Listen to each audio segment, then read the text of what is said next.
السلام علیکم جی، آج ہم موجود ہیں حبشے کے علاقے میں، جہاں حضرت بلال حبشی رضی اللہ تعالیٰ عنہ تھے۔ یہ حبشے کا علاقہ ہے اور یہاں پہ موسم بہت زبردست ہے کہ جہاں سے حضرت بلال حبشی رضی اللہ تعالیٰ عنہ ہجرت کر کے مکۃ المکرمہ گئے تھے۔ یہاں کا سفر اگر ایئر لائن سے لگایا جائے جہاز سے تو 2.5 گھنٹے کا سفر ہے۔ یہاں سے تقریباً ہزاروں کلومیٹر دور ہے حبشہ، وہاں گئے تھے جی۔ یہ اجتماع کے مناظر ہیں الحمدللہ۔ میں اجتماع گاہ میں آ گیا ہوں۔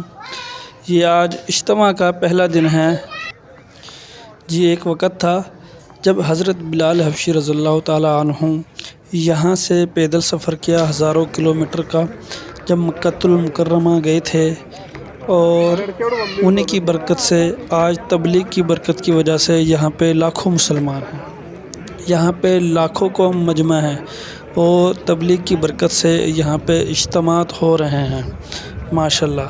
اور میں آپ کو بتاتا چلوں، انشاءاللہ ہم یہاں سے فارغ ہونے کے بعد انشاءاللہ ہمارا سفر مکۃ المکرمہ کی طرف ہے انشاءاللہ، پھر اس کے بعد مدینۃ المنورہ کی طرف ہے انشاءاللہ۔ ہم آپ کو سب زیارتیں کروائیں گے انشاءاللہ۔ جس نے چینل کو سبسکرائب نہیں کیا وہ سبسکرائب کر لے۔